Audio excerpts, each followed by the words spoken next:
say it's a wonderful opportunity to be with you today.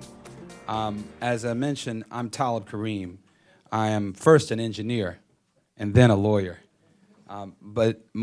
Right now, what brings me to this conversation, really my role, and I believe a much more important role, and that's the role of a parent. I have 3 children. One is a 17-year-old getting ready to graduate from DeMatha. We also have a 7-year-old who's at Sidwell and a 16-month-old. And really, my daughter, who's our 16-month-old, is, I believe, our most promising STEM star in our household, in fact. We already call her Dr. Fatima.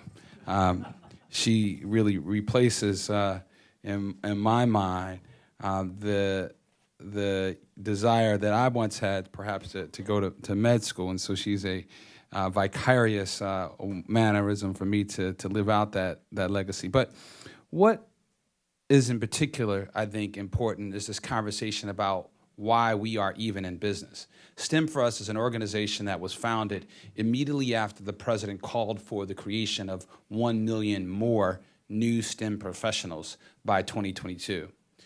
And some would argue that the president's call was misplaced because we already have, they would argue, an ample supply of STEM professionals and STEM educators. Well, let me just give you a couple of data points, and you take them as you will. First of all, according to one of the largest trade associations who represents the technology sector, the annual demand for people in this country by the computer sciences-based industry is 120,000. The annual demand is for 120,000 workers with Bachelor's of Science degrees. However, can anybody guess how many people we graduate every year with Bachelor's of Science degrees in computer science? I know we have 12,000. We actually produce a little bit more than that. We produce a little bit more than that. It's 40,000, but the imbalance is clear. That leaves an 80,000 person deficit, which again is propelling some of the people who advocate for immigration reform to suggest that we need to increase the numbers of H-1B visas permits that we allow every year. Based upon that statistic, they may have some basis for that. In addition, by 2018, the economy will produce 3 million jobs that require proficiency in science and technology, while our educational institutions produce only 50,000 people by 2018. We have 40,000 high schools, 30,000 of them public. All of these schools, out of all of these schools, only 2,000 offer even AP classes related to computer sciences. Another point that I think that is very important to note is our nation's, I believe, displaced priority on sports and entertainment. In our schools in particular, we spend literally millions of dollars on athletic events. In fact, on the collegiate level, you know, that goes up, in some estimate, to billions of dollars on the collegiate level in terms of athletics. But yet, our high schools, our middle schools, and even our colleges barely have enough resources to put on science fairs, which for many of you all know that science fairs is the number one, historically, the number one motivator for young people to get involved in science and technology careers. Oftentimes, science fairs have to be scrapped because there are not enough budgetary resources to make those happen. So these types of statistics, to me, prove that there is clearly a reason for this panel to be before us today and to discuss the issues. Despite what you may call yourself, be you Republican or Democrat, I'm sure that if you drive the streets of Detroit, Michigan, or if you've been in some of the neighborhoods of Pittsburgh, Pennsylvania, or Ohio, Toledo, Ohio in particular, or anywhere around this country that has manufacturing resources and facilities that have been shuttered due to an exodus of our manufacturing sector, you will know that there is something wrong with this picture. You don't have to be Democrat or Republican to realize that a job here in the United States is a great thing for our country. Made in the USA was one of the best mottos, I believe, that it was ever created. Can I get an amen on that? And that's why we believe that it's incredibly important to have this conversation related to what resources can we project and expect in the upcoming Congress. We believe that there's an opportunity here to have both the Senate and the House perhaps under the same leadership, perhaps by having these two bodies under the same leadership, perhaps we can have a new dialogue that can present to the president some goals and objectives, particularly related to our investment and the much-needed investment in science and technology that he can sign. I call upon those who are advising members of Congress on one aisle or the other to join with us to make sure that that type of investment is done. And that let us set aside our differences for the sake of our nation. So with that, I see our incoming chairman of the Congressional Black Caucus here before us, someone who knows this issue much better than myself, who realizes that what we see on our streets playing out with protests happening in Ferguson and New York and in Atlanta and all over the country, including, I'm sure, some in his home state of North Carolina, relate to our conversation today by providing young people with opportunities and, in fact, challenging all of our children, despite their colors, to take a second look at, the people with whom they are being educated, that perhaps we can realize that aspiration of our great nation, a nation that stands one nation under God, indivisible for liberty and justice, not for some, but for all.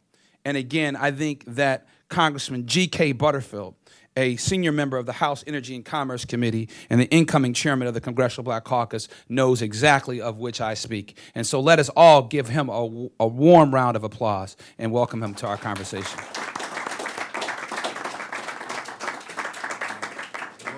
Now, Congressman, before I let you speak, we have a particular handoff that I want to do. We have a gentleman here who I know is a friend of yours, Chris Hinkling, who's the Government Relations Director from Edison Electric Institute, would like to give at least a little biographic sketch of you before you come on. Chris? I can't follow that speech. I'm chosen to introduce the Congressman because I am a North Carolinian. I'm not from the Congressman's district. I grew up in Greensboro, but Congressman Butterfield comes from. Now, our next congressional speaker from Texas may dispute this, but the best barbecue in the world comes from the 1st Congressional District of North Carolina. I knew Congressman Butterfield back when he was Judge Butterfield, and I can tell you that he cares about people because I saw it firsthand. I was a lowly intern for the North Carolina Democratic Party, bartending at one of those endless fundraisers, and everybody else just stopped by to pick up their Chardonnay or their Bud Light, and Judge Butterfield made sure that he stopped and listened to a young student from NC State University. But Talib mentioned most of the Congressman's bona fides. I'll just mention that he was first elected in 2004 and was just reelected, we're happy to say, to serve the 1st Congressional District of North Carolina. Again, Chief Deputy Whip, senior member of the powerful Energy and Commerce Committee, and again, the incoming chair of the Congressional Black Caucus. He served as the first vice chair during this Congress, and we're just very excited to hear what he has to say. Congressman.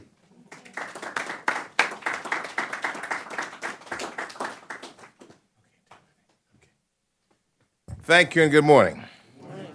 Let me just begin by thanking you so very much for inviting me to come by and share this time with you today.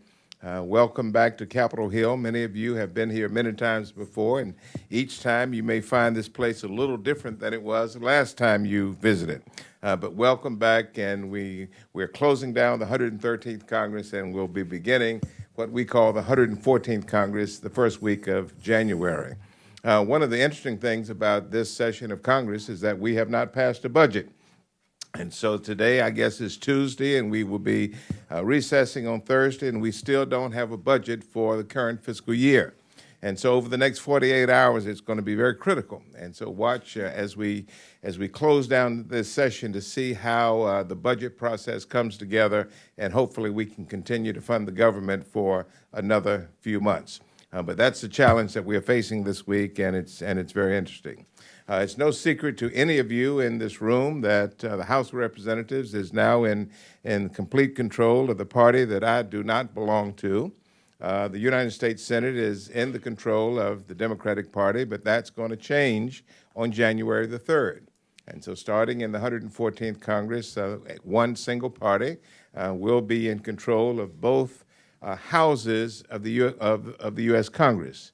And so the whole political landscape, the whole dynamic is going to have a sea change in January. And I'm hoping that it will be a change that will be positive. I'm hoping that we will be able to work out bipartisan legislation to serve the American people, but that remains to be seen. It was mentioned by Chris and Talib that I am the new chairman-elect of the Congressional Black Caucus. Since coming here 10 years ago, I've worked in one capacity or another with the CBC, starting as a secretary and then second vice chair, first vice chair, and now the chair-elect for the 114th Congress. And while that is such a high honor for me to have the privilege, it's also a corresponding responsibility. And so I'm going to be calling on many of you in this room as we go forward to give us advice and counsel and leadership in some of the areas in which we want to travel. We will have a historically high number of members of the CBC. Never before in the history of the Congress has there been 45 members of the Congressional Black Caucus. 44 of those in the House of Representatives and one in the United States Senate, that is Senator Cory Booker. Now, some of you are saying to yourself, well, you know, I heard that there are some black Republicans in the Congress, and that is true. I'm looking forward to meeting the new ones that will be coming in January.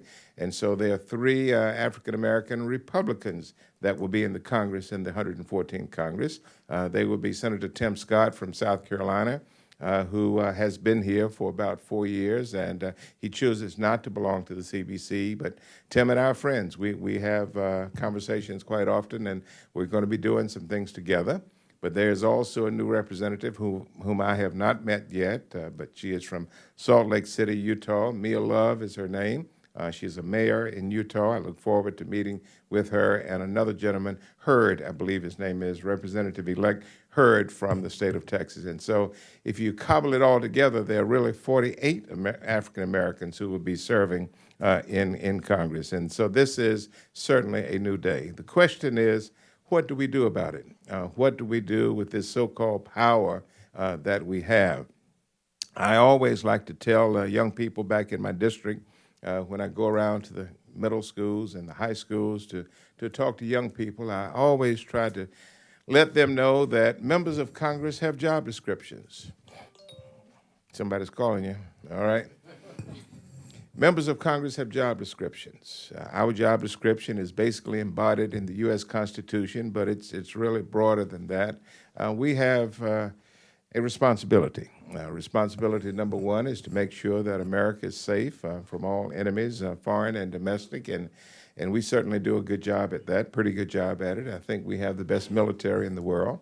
We also have the responsibility to reach out and to provide a social safety net for those in this country who cannot lift themselves up, who live in poverty every day and cannot realize the American dream. And so our constitutional duty is to provide for the general welfare. And different people have different interpretations of that, but I know what it means. It means providing for the least of these in our communities. But the third thing, and I want to dwell on this for just a moment, and then I'll take my seat. The third responsibility we have, aside from voting, from going to the floor and debating and voting, is to reach out and to try to find economic development tools that can create jobs. Republicans tell us all the time, and they're probably right about this. The government does not create jobs. The private sector creates jobs, but the public sector, the government, creates the environment, it creates the legislation, it creates the incentives for the private sector to create jobs, and that is absolutely correct. The problem is that we are now recovering. Well, that's not a problem that we are recovering from the recession. That's a blessing. But one of the unintended consequences here is that as we transform ourselves into this new economy, we have a different type of job that's being created in the marketplace. And we don't have people in position to fill these new high-tech 21st century jobs. The jobs are emerging, but the workforce is not there to meet those jobs. I meet with CEOs and presidents of companies all the time, and they tell me, Congressman, we've got numbers of jobs, but we don't have people to fill those jobs. Many of these jobs are good paying and they're high skilled, but they are technical jobs that require training. It's difficult to find people, at least in my district, and I assume in many districts across the country. It's very difficult to find people to fill these jobs. And this is the same story that I just hear over and over again all across the country, and this is where STEM education and training comes in. With 57 straight months, repeat that, 57 straight months of private sector job growth under this president, our economy is certainly on the road to recovery. There are still people looking for work, but many of these people searching for jobs lack the training that they need to seize these opportunities. We can and must strengthen and expand STEM training and education to prepare people to fill new openings. It is essential to invest in our community colleges, our institutions of higher learning, our elementary and secondary schools, and early childhood education to be included. It is critical that we get everyone, men and women from every ethnicity and background, involved in math and science at a young age. I don't mean high school. It's too late when you get to 11th and 12th grade. We've got to get these young people involved in STEM education in elementary school. It's never too early to get people interested in STEM fields and careers. The best thing is that our government does not have to do it alone. That's the good news. We have industry, partners, and labor groups who are interested in helping to cultivate the workforce of the future. They are willing partners to boost our global competitiveness. It is clear that the private sector is the key to our country's innovation and long-term success. Our government must do its part to show industry and labor groups that we too are serious in investing in STEM and the workforce of the future. And so it is my pleasure to bring these remarks to you and to let you know that the struggle continues here in Washington. We are going to recess this coming Thursday and go home for the holidays, and we will come back on January the 3rd, actually January the 6th. That's technically it's January the 3rd, but this year that's on a weekend. And so we get sworn in on January 6th, and then all of this will start over again. So remain engaged, stay involved. We need to hear from you. We need to have your advocacy. We need to have your communities voting and participating in elections for the candidates of their choice. And we need to make this democracy work for every American. Thank you very much for having me this morning. And Congressman, we have a special departing gift for you. We have some healthy water for you and your staff from none other than Mr. Waterman. Mr. Waterman? All right. How you doing, Congressman? I thought they meant William. No, that meant Mr. Waterman. All right. This is natural artesian alkaline water. And I also have one for better water, better life for you, too. I might save it as a souvenir. You can save that one for a souvenir, but I have another one for you. Okay. Fair All enough? Right. Yes, sir. All right. All right. Thank you. Thank you. Mr. Waterman, stay up here so we can find out what it is that makes your water so special. Absolutely. You want the staff to get that thing of water taken back with them? One of these. This is from one of our sources, Mr. Tom Tyro. He's sitting right there in that row right there. He's our guy. He has an aquifer, natural artesian aquifer that produces many, many gallons of natural artesian alkaline water. The reason why I'm here today, everybody, is that I got in this water business back in 1989. And what I saw was a pipe. I saw the inside of a pipe. I lived in Detroit. And the guy showed me what the inside of a pipe looked like, and I immediately developed a disgust for how bad the water is. No one needed to drink it nor take a bath in it. So over the years, I transcended and saw a lot of different angles and had a lot of success in manufacturing and making water purification systems. And so it was an idea that came to me to introduce the water technology curriculum to my university, Bowie State University. So right now, that's why we're talking about establishing something like that, that we can, first of all, educate our students on the benefits of water technology, understanding that water is one of 3 non-optional elements necessary to our health and our survival. As you can see over here, water makes up a significant percentage of our body and its organs. Now, the proper functioning of all our organs is dependent upon the body receiving an adequate daily supply of fresh water. Among other functions, water helps flush our body of many of the dangerous toxic elements that invade our system through the air we breathe, the food we eat, and yes, unfortunately, liquids that we drink. Water is one of 3 non-optional elements necessary to our health and our very survival. To think that the contaminants coming out of these faucets around here have little or no bearing on our short-term and long-term health is to ignore reality. While state, federal, and local authorities will continue to do the best to ensure that we get the very best water possible, however, they cannot undo all the dangers to our water sources that have taken decades of ignorance and abuse to inflict. So we alone must safeguard the water we drink and the water we serve our families. Enter Mr. Waterman, enter the STEM opportunity so we can set the world standard in how we treat our water and how we treat this water for our kids in the future. Thank you. And Congressman, as you leave, know that this is an example of the type of STEM products that we need in our nation. We need innovators like Mr. Waterman to take not only water for purification and have them benefit, let's say, the good people of the 1st District of North Carolina, but to benefit our entire nation. And with what he's doing, we have the capability of showcasing the excellence of our water purification systems around the world. And that's the type of thing that's going to make this United States a much better nation and a much stronger nation. By the way, I was born in North Carolina. All right now. All right. Let's give the Congressman a round of applause as he leaves. And again, I want to just say how grateful we are for all of our sponsors. We have today not only Mr. Waterman, we have Pepco as one of our continuing sponsors. As you may know, Pepco has sponsored every last STEM for Us conversation on Capitol Hill this past year. Let's give it up for Pepco, who has powered what we are doing.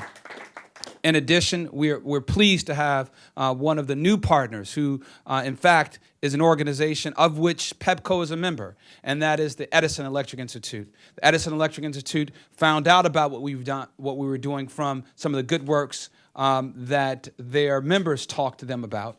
And as a result of our dialogue with them, they saw fit to not only endorse what we were doing in terms of our first ever Science and Technology Festival ever held in conjunction with the Congressional Black Caucus Annual Legislative Weekend, but to continue their support for us in supporting this event and hopefully also paving the way for conversations, particularly on how electricity, we believe, is the E in STEM. We believe that there can be no STEM without power. And so we're going to be having some conversations again, and we appreciate Chris for being here and his whole team for their support. In addition, we're very pleased to have the Rainbow Push Action Network for supporting us, and of course, some of you all might have seen us on television, standing with Reverend Jackson, talking about the connections between the technology industry and what we see happening on the streets of Ferguson and New York. And in fact, some of you all might have heard that we're going to be having a march. As you know, this is Computer Sciences Week, so we're going to be having a march from Southeast Washington, D.C., where some of the greatest levels of unemployment exist in our nation's capital, to Google, which is a multi-billion-dollar company that many people say has their hands literally in almost every facet of our lives. We're going to be challenging Google to really take the message of Computer Sciences Education Week seriously and make sure that those training programs that have benefited their founders and the execs who occupy those seats in Google's headquarters can benefit young people on the streets of Southeast and in Ferguson and New York, so we can bring about, hopefully, an end to the type of disparity that we see playing out on our streets today. In addition, we want to also thank the National Education Association. National Education Association, as you know, is the nation's largest union, and in particular has been a leader. And so, again, to have them here talking about STEM education is no mistake, because there can really be no conversation about STEM education without having our nation's teachers who are on the front line of creating our nation's STEM innovators. So, again, we're fortunate and grateful to have their support. So without any further ado, I want to bring out a beautiful woman, a woman who you may have seen on television many times. You may have known about her work in Miss USA and other accolades. But again, she is, again, a person who knows what we are talking about firsthand. She has seen, in terms of the types of people who have worked with her, both professionally and personally, how education can have an impact, and particularly how science and technology education can arm our young people and give them the opportunities they would have never imagined exist. So without any further ado, I want to bring on Angela McGlowan to give guidance and direction as our moderator for today's conversation. Angela. I am also president and CEO of Political Strategies and Insights, and my company has represented News Corporation, Motorola, and Qualcomm. But also I've been blessed in being CEO of my own consulting firm to sit on high-tech company boards such as Safe Communications. Nick Cannon is our spokesperson, and with Safe Communications, we actually promote young children between the ages of 6 and 12 to embrace technology in the virtual world. We teach them how to be safe in the virtual world. Also, I'm on the board of ITG Scientific. In this company, some of the principals have been actually given accolades by Homeland Security, Department of Defense, in its security of our ports, our cargo and containment systems. And so what I'd like to do is learn more on the access that I have in doing television, the access that I have to these high-tech companies, on what I can do to actually get these corporations involved in our communities to be able to teach our folk the technology needed to get these jobs. Now, let me be quiet and stop talking about myself and introduce our distinguished panel. First, I'd like to introduce Emily Slack, House Committee on Education and Workforce. Emily Slack is the post-secondary STEM education advisor to the chairman of the House Committee on Education and the Workforce, and has been so since January 2014. Ms. Slack graduated from Texas A&M University with a BA in political science with a concentration in economics in 2011. She graduated from Georgetown University in 2013 with a MPP in public policy. Emily?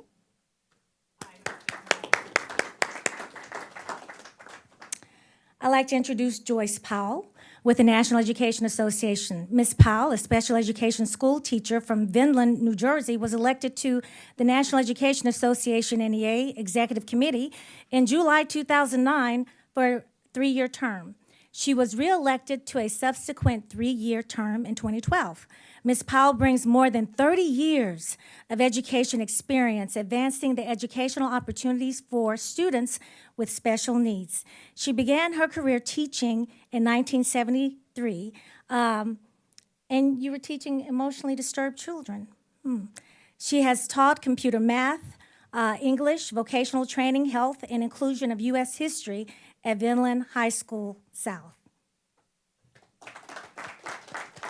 Dr. Harris is the Associate Provost for Research and Graduate Studies and Professor of Electrical Engineering and the Director of the Nanoscale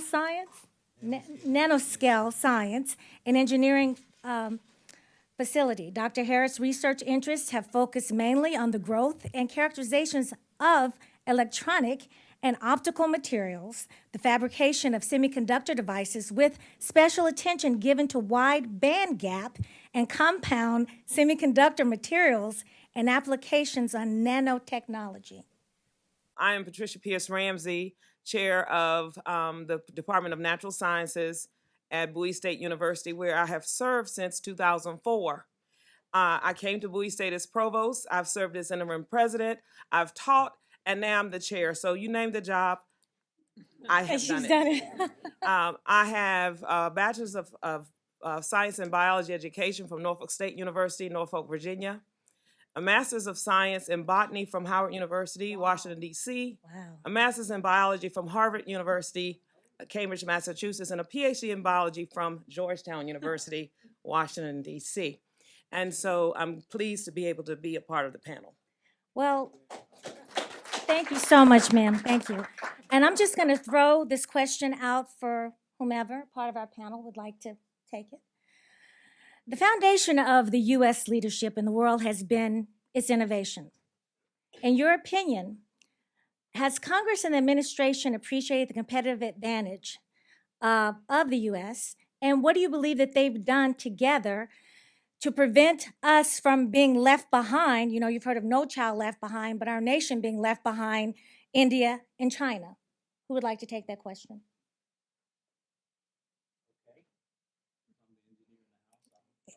Yes, sir. First of all, I'd like to again thank you guys for taking time out of your busy schedule to come to such a meeting. And then I'd like to answer that question by first making a little short statement and then telling you something about what we're trying to do at Howard in that space. We have a saying that people can't do what they can't imagine. And so what we're trying to do is we're trying to expose youngsters and change their imagination, get them to think about things and in a different way. And we're doing that by developing what's called an ecosystem. And this ecosystem we call ICE, which stands for Innovation, Commercialization, and Entrepreneurship. So we think that as we educate people about STEM, we have to instill in them that not only should they be go out and work for other people, but they should also be thinking about opportunities to develop their own technology, to develop their own companies. And so we're excited that there are some programs that are being implemented throughout the U.S. that have been sort of catalysts to help people in the innovation space and to not just expose students to the STEM areas, but also to let them know about what the possibilities are. So we are really working hard to integrate that into our curriculum and really create this ecosystem that develops students, not only their scientific skills, their math, but also gives them that experience and exposes them to innovation, commercialization, and entrepreneurship. So to answer her question, we are partnering with all kinds of institutions. We're partnering with community colleges. We're partnering with four-year institutions, major research institutions, all of that to give our students that kind of exposure. So I hope I answered that question sort of indirectly, but since we're in Washington, you don't necessarily have to answer the question. Exactly. But I wanted to expand on that from the standpoint that we are, in the U.S., the leader of the free world.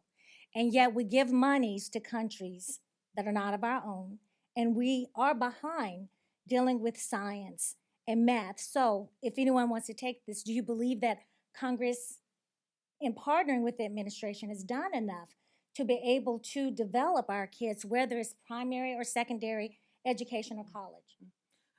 If I may, I would say that indirectly, that is definitely the case. Because one of the things that is required when you have very large companies that are getting federal funding, Yes.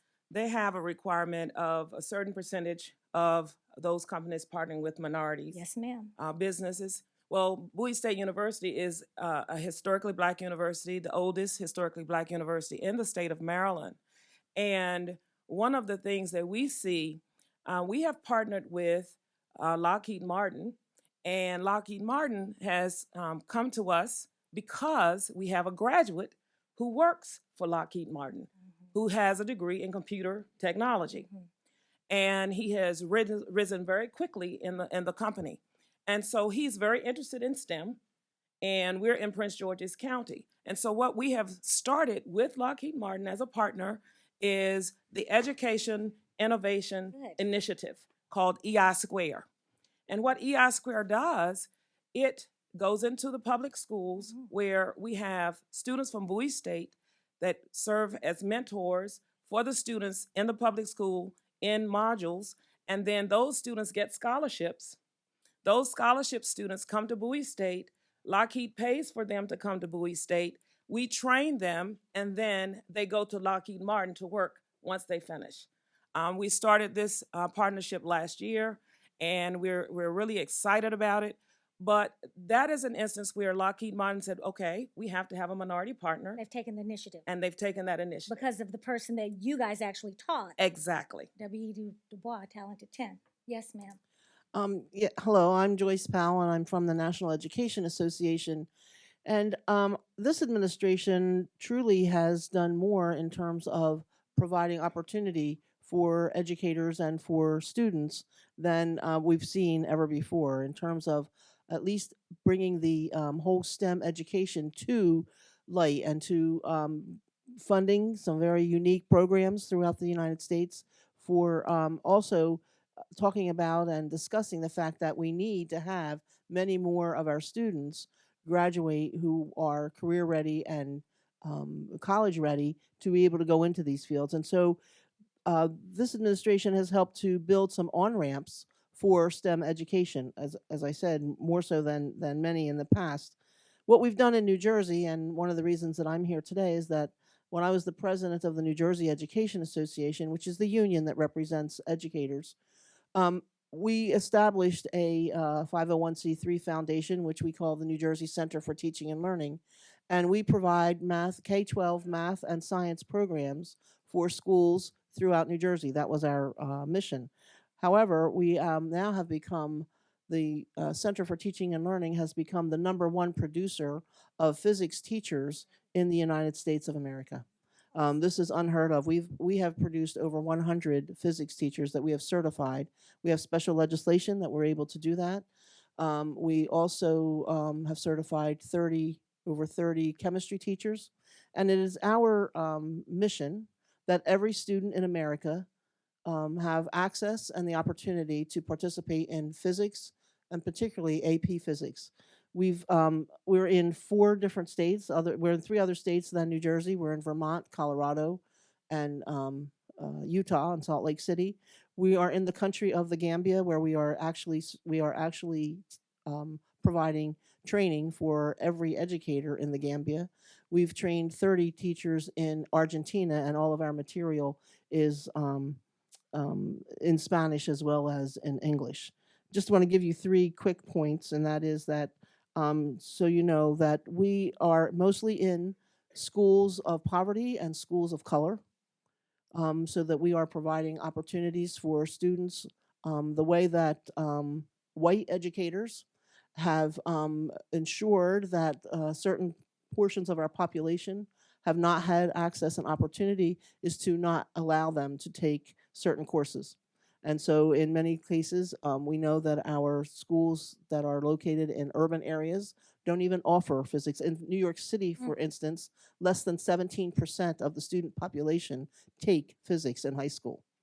And so that denies the opportunity for them to be competitive with their white counterparts when it comes to college scholarships and those kinds of things. In New Jersey, out of the 12 top schools in New Jersey, our program, which is a progressive science initiative and progressive math initiative, 6 of the top 12 schools in New Jersey are involved, are 6 of our schools. Out of the 12 schools in New Jersey, the top 12, 6 of them are PSI, PMI schools.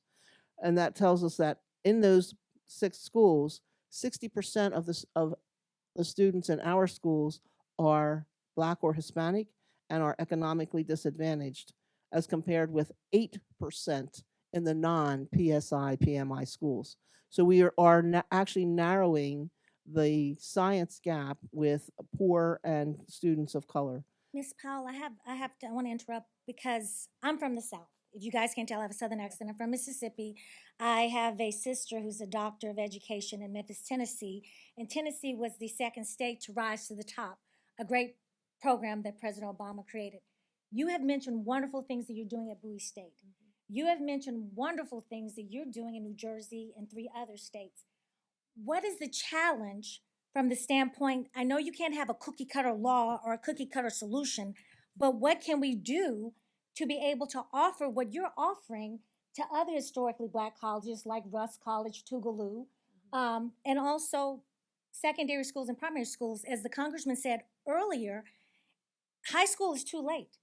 We need to embrace these kids when they're younger to give them the fire in their belly for science and math. So I just like to throw that question out. How do we as activists make this available to all, being in Washington, D.C.? Well, I believe that we really have to have partnerships with the universities and the schools. Okay. I mean, that's very, very important. Some years ago, I did a project in Virginia working with 11 school divisions. And one of the things we found that the teachers who were in elementary school did not have strong preparation in science. And when you don't have strong preparation, it's something that you tend to want to put off or you're afraid of. And so we decided to go into some of the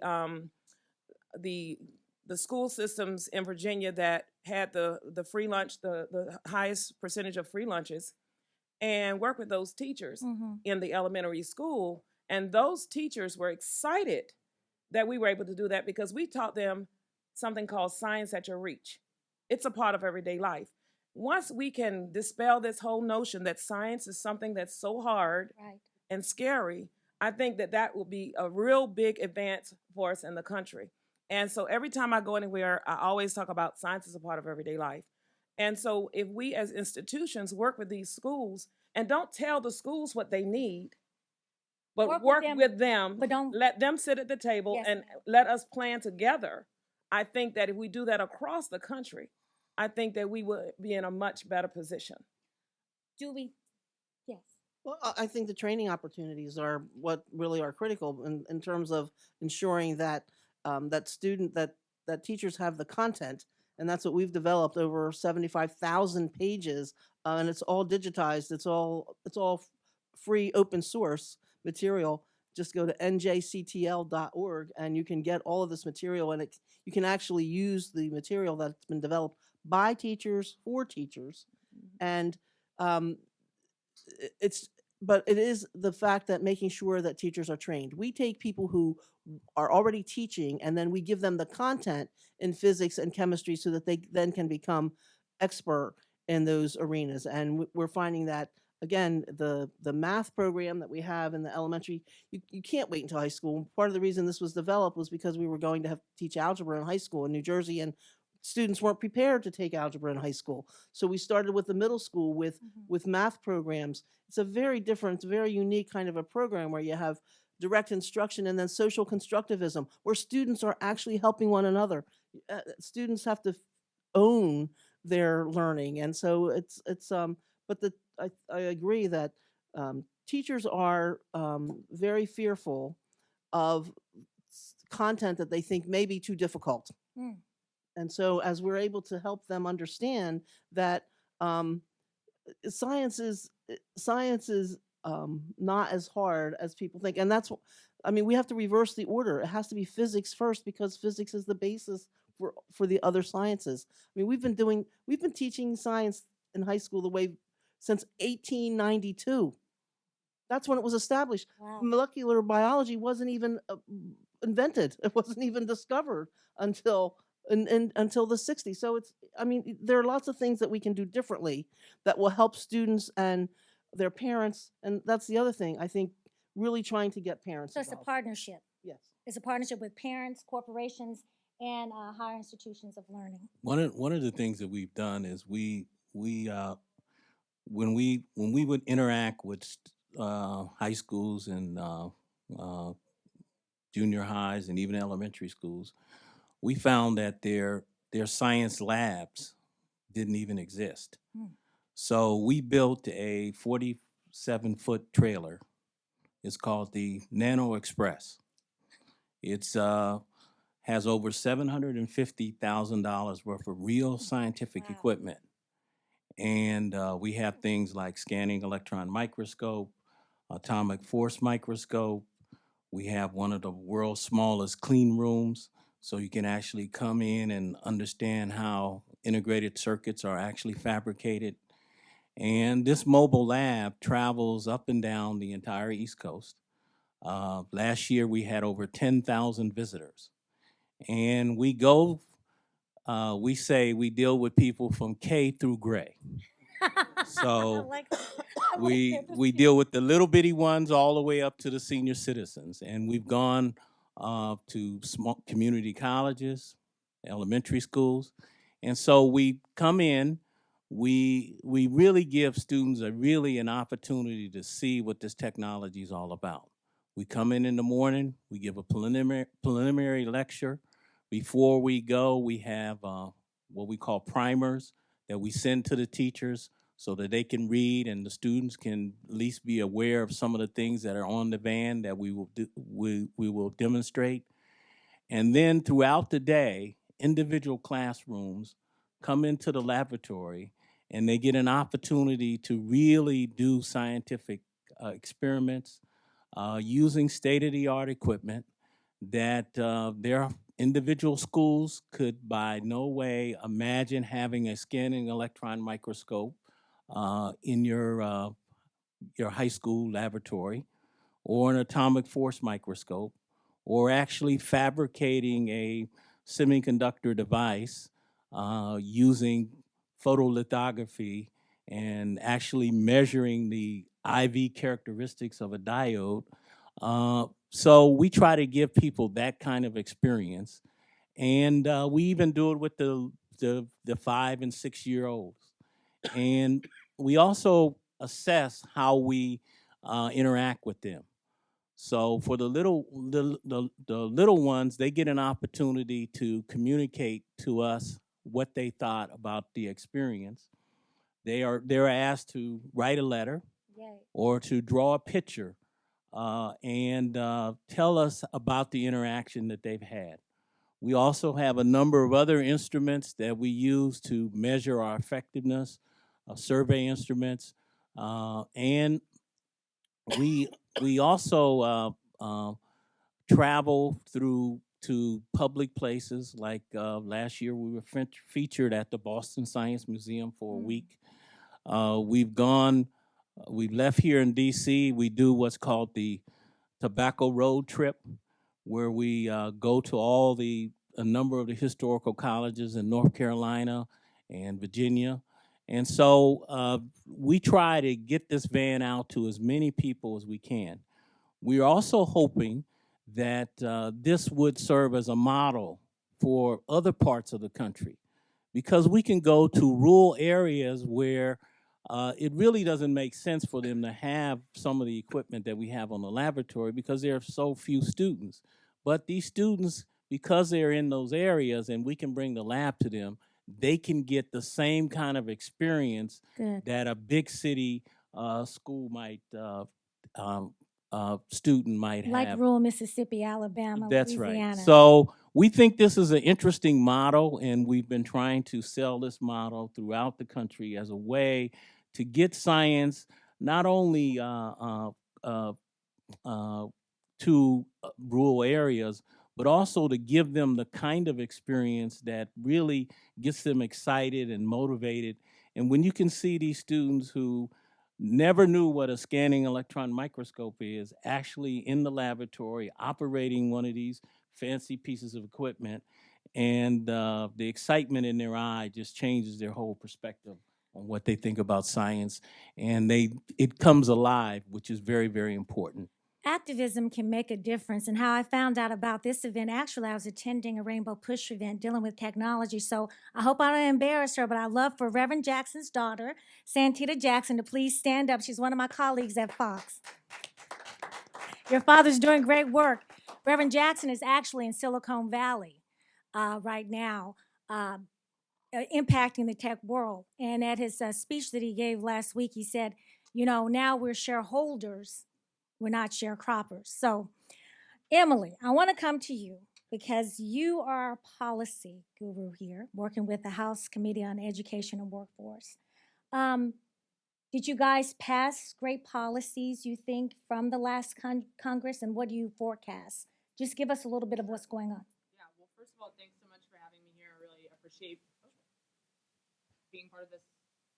There we go. Being part of this conversation, I think it's a really important one, and I've been really pleased to hear what all of your universities and organizations are doing, partnering with schools, with colleges to make sure that we get folks interested in STEM education. And I think earlier you asked, you know, how does Congress feel? Do they appreciate this competitive advantage? And I think that the answer is we certainly do. And I know my boss and other members of the committee and folks on the Hill you know, think STEM education is really important. And, you know, we have a substantial federal investment in STEM education and in education in general. I think, you know, there are like 200 something STEM education programs that, you know, span about $3 billion. And that's just programs focusing on STEM education. If you look at the amount of money we spend on higher education in general, which is getting folks into those STEM careers. Yeah. It's, you know, just within the Higher Education Act, so your Pell Grants, your federal student loans, things like that, it's like $135 billion. So we are certainly invested.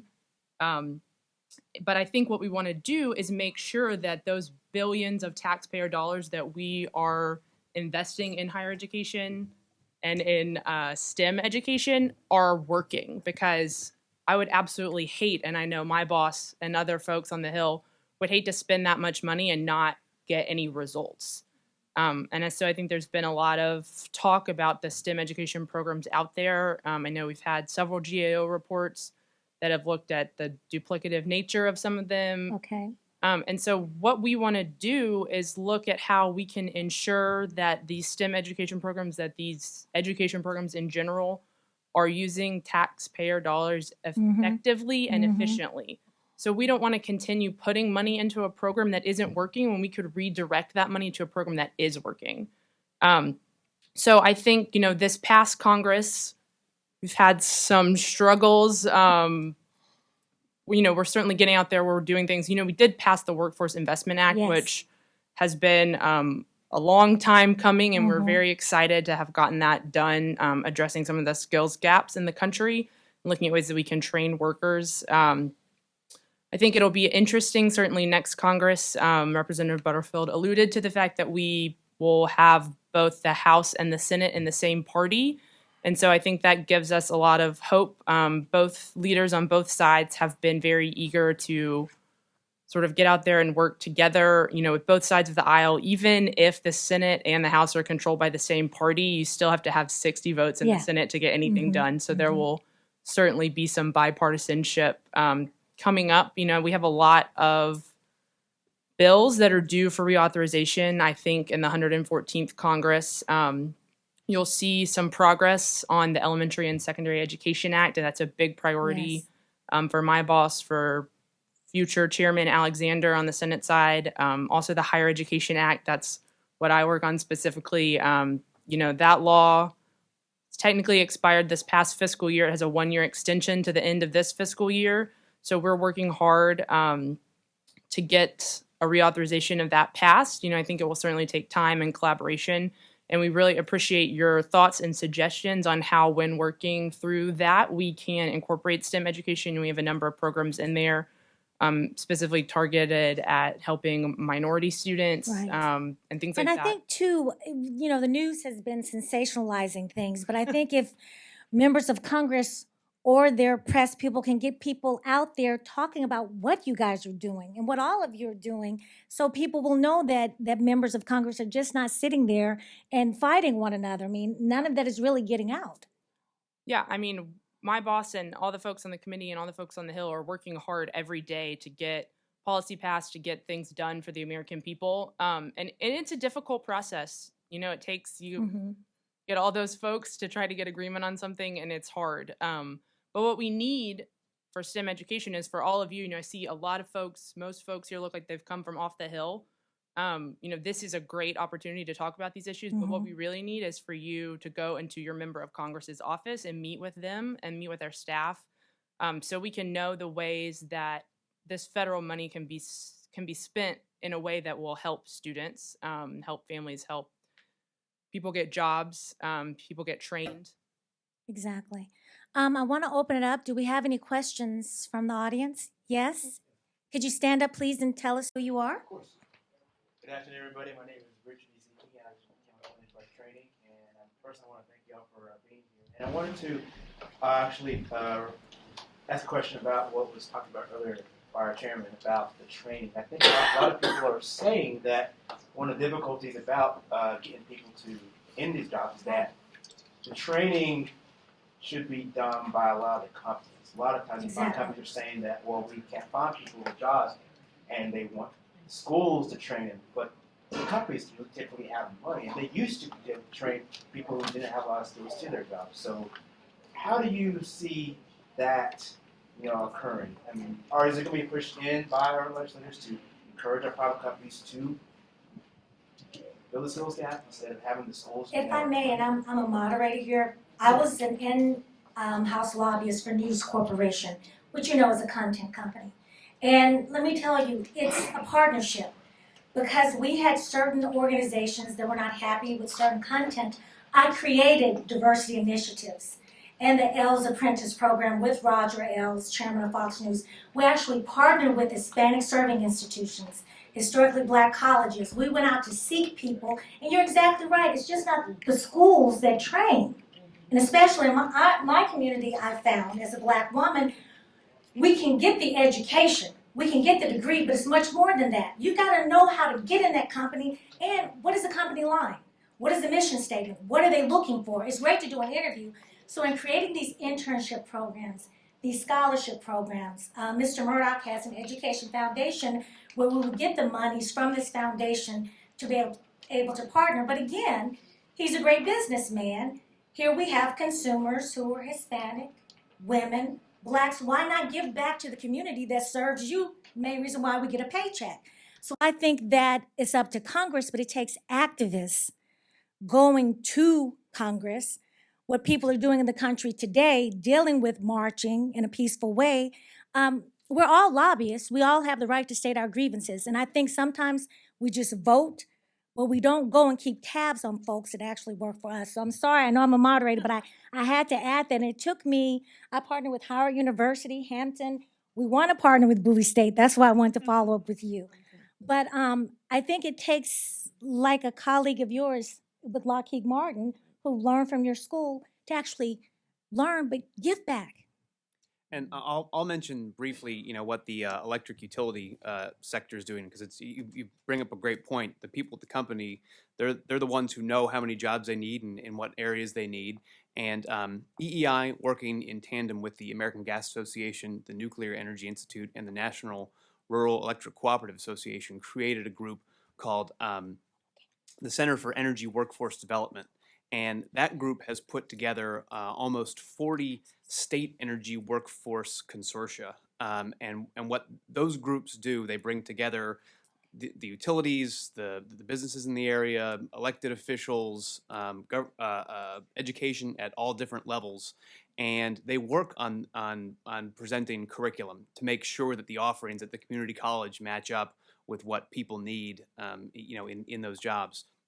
The other thing that they do, and it dovetails with what Congress did this year in the Workforce Investment Act, is that the Center for Energy Workforce Development works on industry recognized credentials that are nationally portable. So it doesn't matter if you study in Maryland or in Washington, D.C., if you get one of these nationally portable industry recognized credentials, you can go to a utility anywhere in the U.S. and they're going to understand what that means. It's going to say you have a particular set of skills that are translatable across the industry.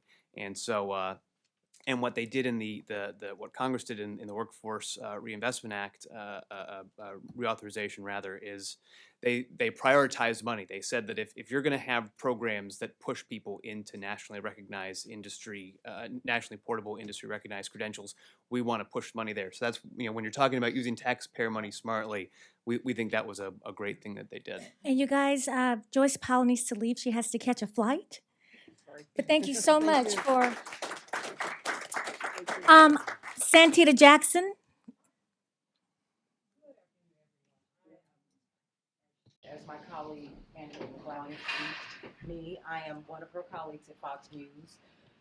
I also co-host and produce Reverend Jackson's nationally syndicated radio show, in addition to being his daughter, and I have a show on the Word Network. When I was recruited to Howard University, I was recruited as a math major, interestingly enough. And in my interview process, because I was a merit scholar my senior year, and that's not throwing things at you, it's just to show you how you can be perceived differently. Howard recruited me as a math major. Harvard gave me pushback about majoring in the sciences. Wow. So HBCUs see a diamond, maybe it's in the rough. Other schools do not. And I think that we have got to shift this conversation so that we can begin to look at the cultural change that we need to make in this nation, no matter what party we identify with, no matter what our color, no matter what your background, because we're all Americans here, and we embrace everyone here. We have to decide whether or not we're going to educate or incarcerate. As you know, my brother, Congressman Jesse Jackson Jr., is serving time now. He'll be out in a few months. He's got a brilliant mind. There's so much more that he can offer. But we're taking education out of the prison systems. You've got a potential energy, as you well know, in physics. PE equals what? 0. You've got to actualize this energy, right? And we have to make a decision about finding diamonds in people. My father used to serve on the board of trustees at his alma mater, North Carolina A&T. When I was preparing to go to college, maybe when I was in middle school, he started taking me to all of these graduations where he'd get his honorary doctorates and give commencement. And I happened to meet Dr. Ronald McNair, who was an alum of North Carolina A&T. And it was a very emotional service because I did not know that when he was accepted at A&T, he was an at-risk student. And they charted Dr. Sam Proctor, who was there that day, who had been the provost when my father was a student, talked about his journey, how they took this diamond in the rough. They said he wanted to be an engineer, but he didn't have the grades, and he didn't have the scores. And so as we look at these gangsters and gang leaders who are in jail, these are some of our great entrepreneurs. They're some of our great engineers. We've got to tap into that energy. K through grade, it's never too early. It's never too late. It's never too early. It's never too late. So wherever our children, our mature people, as we have several careers throughout our lifetimes, I, as a mature woman, don't want anyone to be thrown away. If there's a 30 or 40 or 50-year-old woman or man who says, you know what, I have a dream, let's help them to actualize it. And so as I listen to this wonderful, wonderful discussion, I want us to get beyond, as a merit scholar, I was already there. I had parents who were motivating. I had a community that was affirming. But there were people who were behind me who were not getting that push. And I want us to begin to look for them as well. And especially I would like to thank my colleague from Fox News, someone who I met who is to the right of me. In many respects, no. They don't know my dirty little secret. No. But no, it's not even a dirty little secret because this is a transpartisan and transparent conversation. Yes. One of the things that I love and appreciate about you is that we all agree, and maybe in our relationship that we have had, because no one has been a sturdier, more steadfast friend to me than you. Thank you. Showing me how to argue, showing me how to lay out a case before an audience that might not be accepting of my progressive positions. But I appreciate the fact that you would come here, that you would come to the telecom conference, because what you want to do, whether, of course, she wants to recruit more Republicans. Watch it. And Tina and I like to say that we both want to get to the same place, we just have different ways of getting there. Directions, but she has a heart to educate children, to make everybody better. And so I want to thank you for taking time out of your busy schedule to come here at Reverend Jackson's request to be here. Thank you so much. Thank you. I have one more question. One more. You, sir, in the blue shirt. Yes, sir. Could you stand up, please? Sure. Thank Hi, you. my name's Josh Simon. Thank you for your remarks today. So I'm really curious what the panelists think about early childhood education and the concept that if by second grade, third grade, you're not at reading level, you're going to fall behind the rest of the way, and having that be part of the STEM discussion. I mean, I'm really excited about the pre-K, universal pre-K, but I mean, that's a really major issue, and I want to tie that with the second part of the question, which is, a report I read by Richard Rothstein called Modern Segregation, which really talks about the islands of poverty and how you're not going to get out of it, and it's such a challenge. So if you could answer really kind of those two questions, the early, getting people at reading level on time and so they can become college and career ready, and then addressing that in the scope and the viewpoint of these islands of poverty and how they're really barriers to a national. I'm glad that you asked that question, and I'm going to be quiet after this. I come from the state of Mississippi. You have kids in the 9th grade that read on a 3rd grade level. Most of these kids, if they're female, they will drop out of school, they'll become pregnant, they'll get on welfare. Most of the men, they will drop out of school, and as Judge Joe Brown, who's a very good friend of mine, said that that's the new plantation. They'll go to prison. So I think that that is a wonderful question that you ask. What can we do? How do you feel about that? Well, the reading is very critical. It's very important, but a lot of it has to do with what's going on in education today.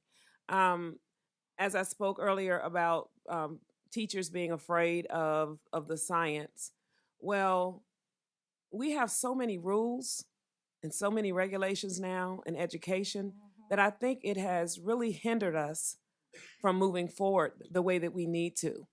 The students that we're getting today are not nearly as prepared as the students that we got 10 years ago. Yet we have more technology available.